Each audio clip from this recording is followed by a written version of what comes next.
Que cela plaise ou non aux abeilles, la nature les a rendues très travailleuses. Chaque ruche est comme une grande corporation très active, où chaque abeille a un rôle particulier à jouer. Certaines d'entre elles recueillent le pollen et le nectar, d'autres fabriquent du miel et maintiennent la température de la ruche. La reine des abeilles est un peu comme la PDG. Sa principale responsabilité est d'être la mère de toutes les abeilles de la ruche. Avec tout ce qu'elles ont à faire, les abeilles n'ont pas de vacances ni de week-end.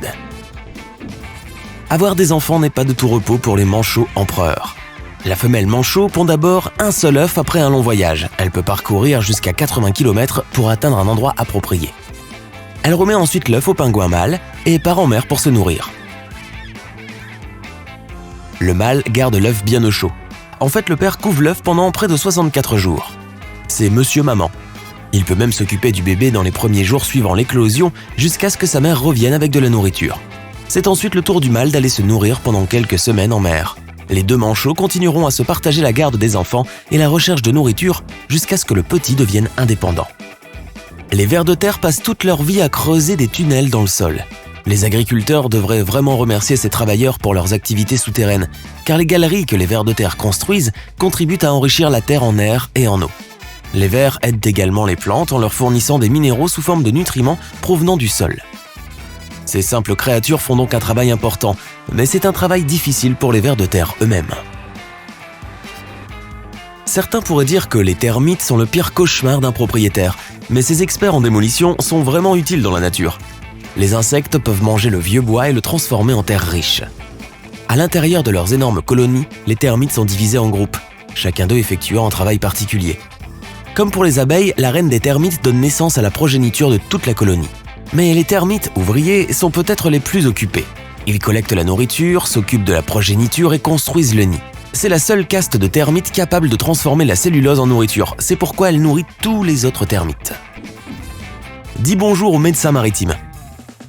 Les labres nettoyeurs sont assez petits mais ils font un travail gigantesque. Ils éliminent les parasites nuisibles des autres créatures marines, y compris les poissons et les récifs. Les labres nettoyeurs éliminent même les parasites des très gros poissons. Ce qui est une chose plutôt courageuse à faire, car ces grosses créatures sont un réel danger pour eux. Mais heureusement pour les labres nettoyeurs, les prédateurs apprécient davantage leurs services médicaux que leur goût. Ne me mange pas s'il te plaît, ne me mange pas. Ah, merci. Les labres nettoyeurs travaillent sans relâche, jour et nuit, et font un excellent travail. Des études montrent que les récifs deviennent beaucoup plus sains après avoir été nettoyés. La diversité des poissons est également plus grande dans les zones habitées par les labres nettoyeurs. Bien sûr, ils ne font pas tout cela par pure générosité, les parasites sont la nourriture des labres. Donc, leur travail est essentiellement la même chose qu'aller à un restaurant. Ça, c'est une situation gagnant-gagnant. Les oiseaux jardiniers mâles ont un talent unique. Ils conçoivent leur propre nid. D'accord, tous les oiseaux construisent des nids, mais seuls les jardiniers les décorent avec des fleurs, des coquillages et des galets colorés.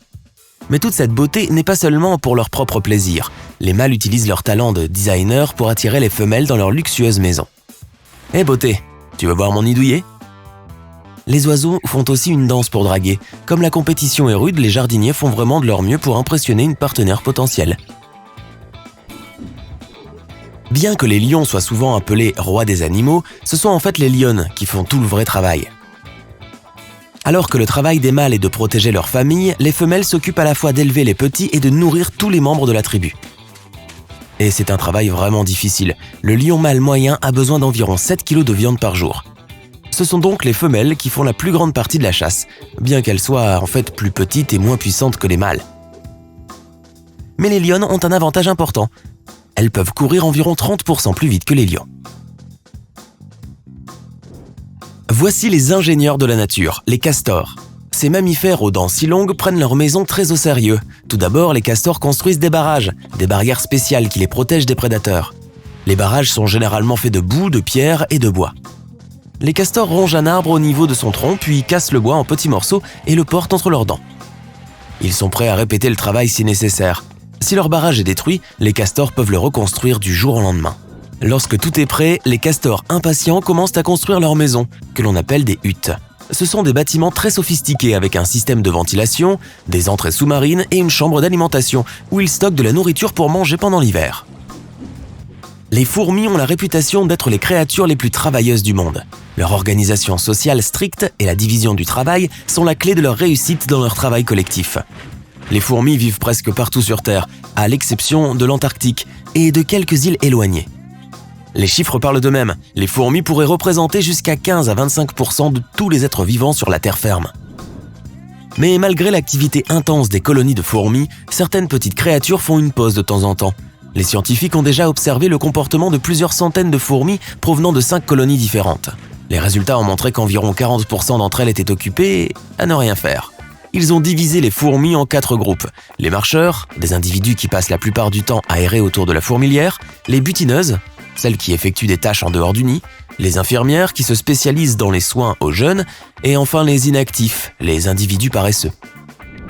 Les fourmis sont de véritables expertes en matière de paresse. Mais le plus étonnant chez ces fainéants, c'est qu'ils font vraiment ce qu'il faut. Ils constituent une force de travail de réserve. Si la colonie de fourmis perd ses travailleurs actifs, elle peut les remplacer immédiatement par des inactifs. Il semble donc que nous puissions difficilement nous qualifier d'espèce la plus travailleuse sur Terre. En fait, comme s'ils n'avaient pas assez à faire, beaucoup d'animaux nous aident à mieux faire notre propre travail. Les chiens thérapeutiques apportent une affection nécessaire aux personnes hospitalisées et dans les maisons de retraite. Ils peuvent également aider les patients ou les personnes âgées à faire du sport et participer à l'éducation des enfants. Les chiens de toute taille ou race peuvent devenir des chiens thérapeutiques, mais ils doivent avoir le bon tempérament et de bonnes aptitudes de sociabilisation. Les chiens de détection ou chiens renifleurs existent depuis le Moyen-Âge. De nos jours, leur rôle principal est de détecter les odeurs dangereuses, les devises illégales, les appareils électroniques. Les chiens de détection peuvent également aider les biologistes, car ils peuvent être dressés à découvrir certaines espèces animales dans la nature. Les chiens renifleurs sont également employés dans le secteur médical. Ils peuvent détecter des odeurs spécifiques associées à certaines affections médicales. À l'avenir, il pourrait même être possible d'entraîner les chiens à repérer si une personne a de la fièvre. Mais les chiens ne sont pas les seuls animaux qui nous filent un coup de main dans notre travail. Les éléphants en sont un autre exemple. Les éléphants indiens sont encore largement utilisés pour divers travaux, notamment dans la jungle. Ces animaux sont capables de porter de lourdes charges, jusqu'à 9000 kg, soit le poids de 130 êtres humains adultes. Les éléphants peuvent porter de lourds troncs d'arbres et effectuer des tâches complexes, comme empiler des troncs dans un certain ordre, charger et décharger des barges et tirer des arbres hors des eaux profondes. Ces animaux incroyables peuvent apprendre plus de 30 ordres différents. Mais si tu penses maintenant que tous les animaux sont plus productifs que nous, ne t'inquiète pas, il y en a beaucoup d'autres qui préfèrent rester couchés sans rien faire du tout. Les koalas sont l'une des espèces les plus paresseuses de la planète. Ils passent la majeure partie de leur vie à s'accrocher à la couronne d'eucalyptus. Les koalas peuvent courir et même nager, mais normalement, ils ne se déplacent que lorsque c'est nécessaire, dormant jusqu'à 20 heures par jour. Dans les rares moments où les koalas sont éveillés, ils restent simplement assis, immobiles, agrippés à une branche avec leurs pattes. C'est leur régime alimentaire qui les rend si paresseux. Les feuilles d'eucalyptus ne sont pas la nourriture la plus calorique qui soit. Peut-être qu'ils devraient boire du koala cola ou quelque chose dans le genre. Si tu as appris quelque chose de nouveau aujourd'hui, alors mets un like à cette vidéo et partage-la avec un ami. Et voici d'autres vidéos que tu devrais apprécier. Il te suffit de cliquer à gauche ou à droite et de rester du côté sympa de la vie.